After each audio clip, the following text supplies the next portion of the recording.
Millions of people got into Monster Hunter for the first time with Monster Hunter World, and millions more with Monster Hunter Rise. The player base has at least tripled since the days of Generation Ultimate. Wilds is no doubt adding millions more who have never played a single version before, and millions coming back to the franchise after skipping one or more versions. And as Capcom celebrates 2 decades of this franchise, there still persists a lot of misinformation about the game, the developers, and the community itself. There's almost a cult of misinformation that has sprung up. And despite the numerous videos I've made debunking a lot of this stuff, well, my channel is only just shy of 10,000 subscribers as of the release of this video. And while many of my videos do get a lot of views, I still have a lot of work to do. We can't let these myths that I'm going to talk about today start to spread into the new player base to come. So I'm going to do my best to get the message out right from the start. Now you can do your part and spread this video far and wide to make this the #1 video on YouTube about Monster Hunter. So we can make sure everyone coming into this community in the next year or two can enjoy the game to its fullest without all these preconceived notions to get in the way. Now, with all that said, what are these myths that I'm talking about? Let's get into it. Our first myth today is the idea that speedrunners are the most knowledgeable about the game. Now, common sense tells you that anyone who can beat a quest or a monster or even beat the entire game in a very short period of time would have to know an awful lot of information about the game in order to do so, right? While some speedrunners and their acolytes do know quite a bit of esoteric information, and while you can learn some clever tricks from them from time to time, the truth is that speedrunners only concern themselves with a very limited portion of the game. And within that very limited portion of the game, they're very good at doing one very specific thing: clearing a quest in a short period of time, and clearing it in a very specific way. For example, most speedrunners will focus on one weapon only. Sometimes you'll see them do runs with another weapon, but it's very rare. And even within that particular weapon type that they choose, you will rarely see runs done with a variety of specific weapons. They'll concern themselves with 1, maybe 2, sometimes 3 choices. For example, base game Rise, longsword speedrunners would use Tigrex longsword or Chameleos longsword exclusively, which in and of itself isn't that big a deal because every longsword works the same way. But when you look at other weapons, for example, light bowgun speedruns, heavy bowgun speedruns, or gunland speedruns where each individual weapon works differently from the next, you will see entire ways of playing a particular weapon type completely ignored. Because in their estimation, those ways of playing the game just aren't worthwhile. So if you're not too familiar with these weapons, think about this. Bowguns have a dozen different ammo types to choose from. Different bowguns specialize in different ammo types. So what speedrunners end up doing is not a light bowgun speedrun per se, but for example, a pierce ammo speedrun or a spread ammo speedrun. You won't see a lot of people shooting normal ammo or shrapnel ammo because they've decided those ways of playing just aren't worth it. Is that based on their own personal experience? No, of course not. It's just part of the speedrun culture. Don't explore very much. Do what other people are doing. Don't play for fun and learning and excitement. Play for clear time. So what happens is you limit yourself greatly by thinking that speedrunners have figured out the game completely and by following what they do, or even thinking that what they're doing is going to work for you to help you achieve your goals. The fact is, speedrunners don't explore even 20% of the game, probably not even 10% of the entire game. Still don't believe me? Take a look at this list of rules that speedrunners follow. These are rules adopted by the largest speedrunning communities of Monster Hunter, and they vary slightly from one group to the next, but this is the core of it. Look at all of the things in the game that they're not allowed to do. Flash bombs, sonic bombs, meats, smoke bombs, traps, kunai, barrel bombs. certain armor skills you can't use, endemic life. We're talking about Rise here. Weapons and things that you use in the field. Wyvern riding. Camp. So speedrunners ignore all these things. This list is actually a list of all the things in the game that speedrunners don't know very much about because they can't use them for their speedruns. So why bother learning it? And so if you look really closely at this list, you will see that it comprises most of the things that you can do in the game. Yeah, you heard that correctly. Speedrunners are not allowed to play most of the game. So take advice from them at your own peril. So you might be thinking, what's the harm in taking advice from a speedrunner? Well, I'm glad you asked that. I got a couple videos on that very topic. If you want to be a speedrunner, by all means do it. Enjoy it. You can have a lot of fun with it.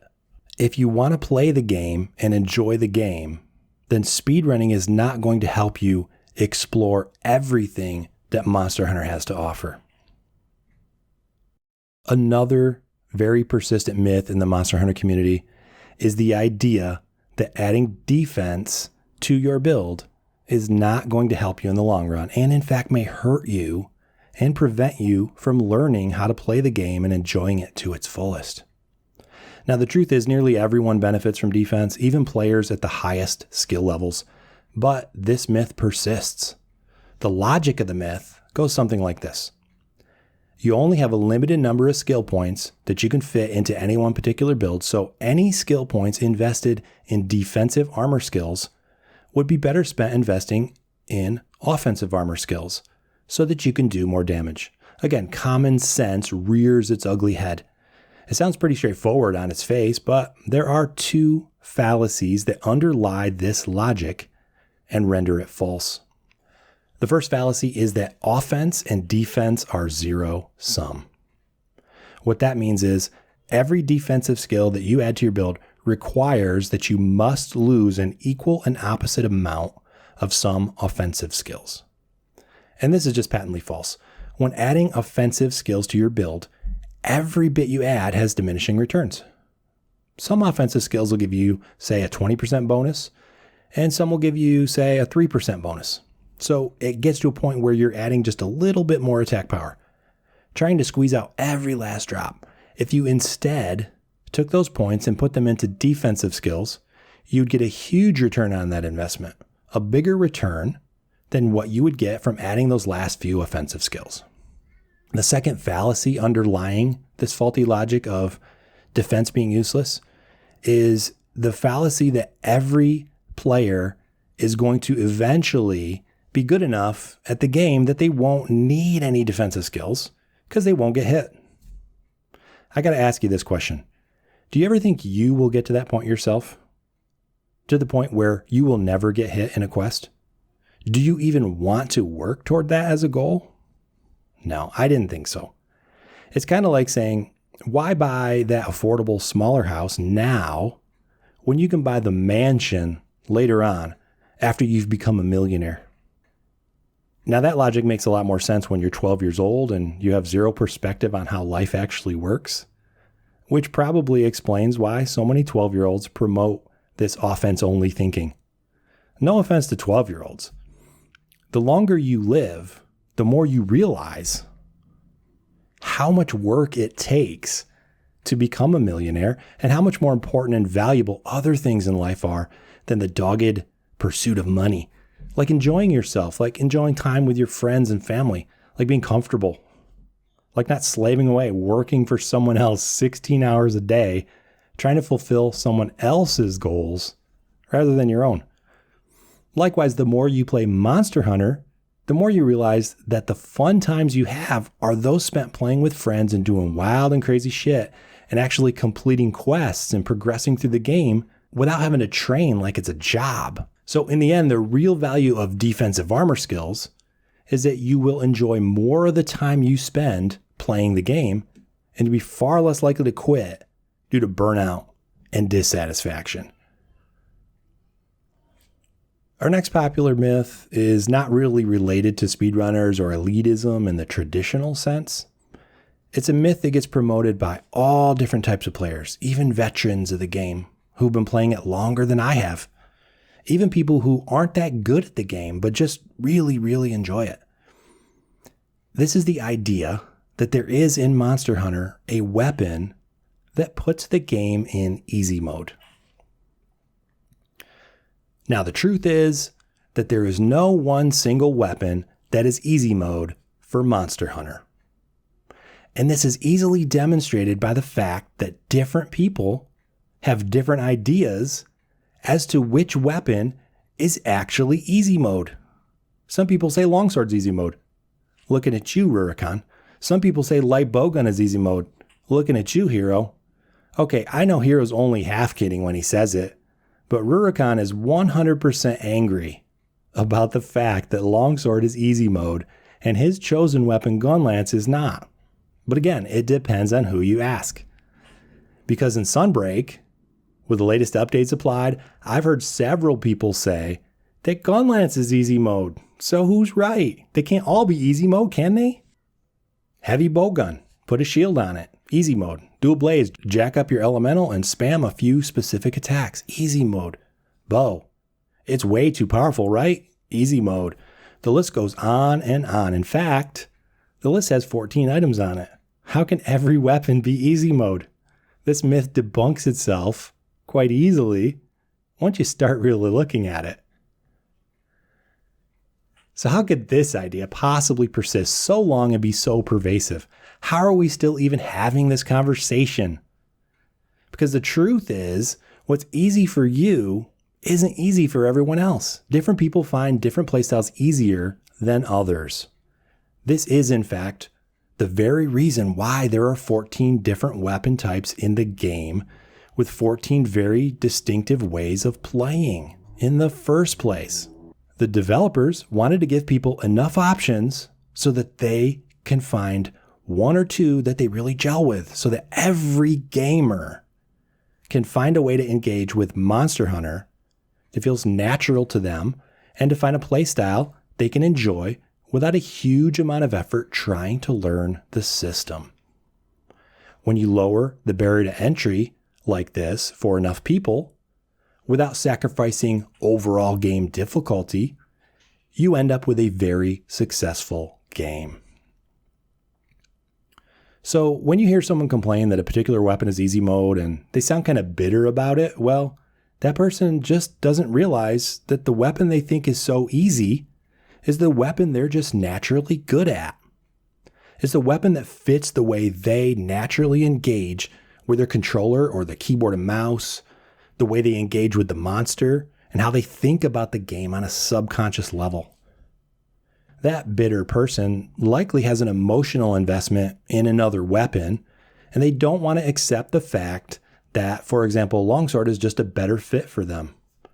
They may not like longsword for whatever reason. They may feel like they're betraying something in themselves or their past or their fan base, but it doesn't change facts. The fact is, if one weapon type is easier for you, it doesn't mean that it's objectively easier for everyone else. It also doesn't mean that you have to use it. And it also doesn't mean that Capcom has taken the piss. They're not interested in attacking you personally. They're interested in getting as many people playing Monster Hunter as possible. It would behoove you to encourage others to find a weapon that works well for them, rather than trying to stir up controversy or ridiculing people for their weapon of choice. Speaking of ridiculing other people, our next myth concerns the idea that you haven't beaten Monster Hunter until you have reached a particular point in the game. There's a myth that in order to complete a game, you have to, for example, see the end credits roll, or you have to beat the flagship monster, or you have to beat the final monster, or you have to achieve a certain hunter rank or master rank, or you have to complete all the quests, or you have to get all the achievements, or on and on. You get the idea. Truth is, the game is over whenever you want it to be over. Unfortunately, not everybody thinks this way. So what if people think there are different endpoints in the game? How could this possibly be bad for the community? Well, it comes down to how people like to dismiss others' viewpoint or opinion simply because they haven't achieved as much or gotten as far in the game. as if you aren't entitled to an opinion if you haven't played the game as much as someone else. It's like if you haven't watched a movie all the way through, you aren't entitled to an opinion on it. Well, look, if I couldn't get through the first 15 minutes, what does that say about the movie?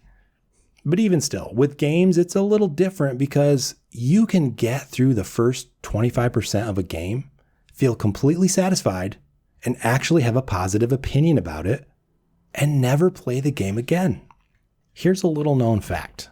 Most people who watch a movie will watch the entire movie, but with video games, most people who play a video game will not engage with most or all of what the game has to offer.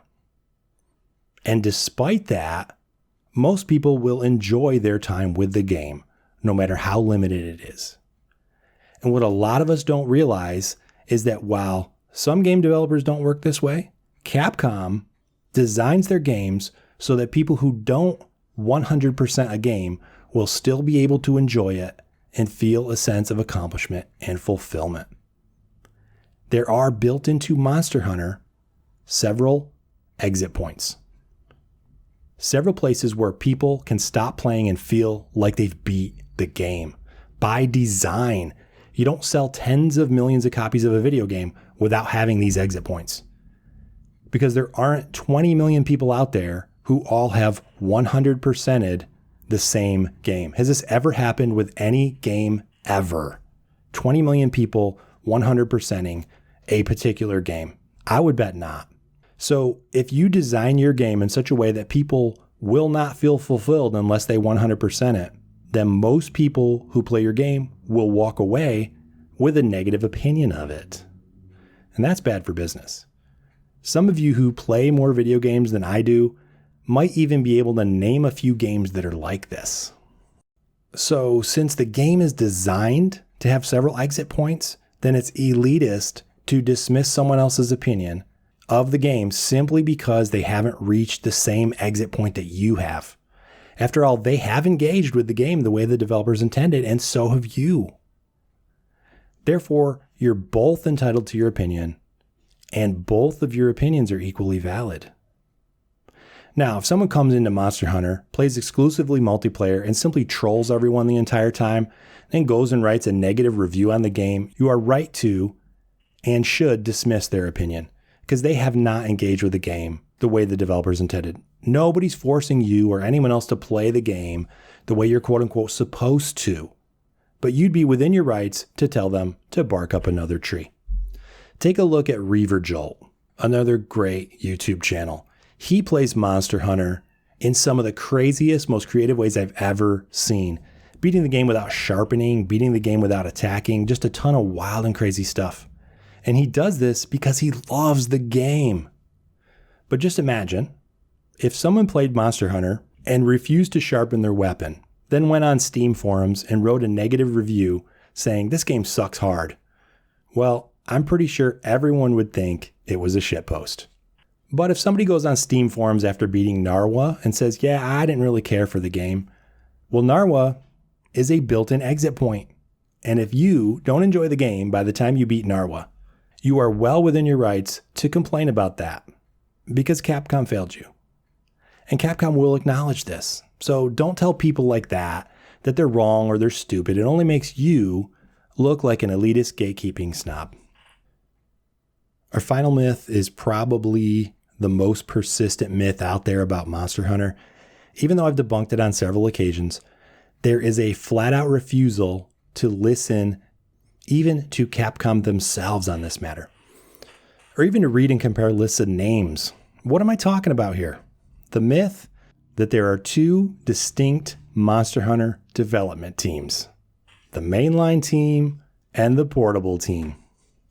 The idea that one set of developers are responsible for creating Monster Hunters 1 through 4, plus World and Wilds, and an entirely different set of people responsible for creating Monster Hunter Portable 1, 2, and 3, plus Generations, plus Rise, and whatever comes after Wilds.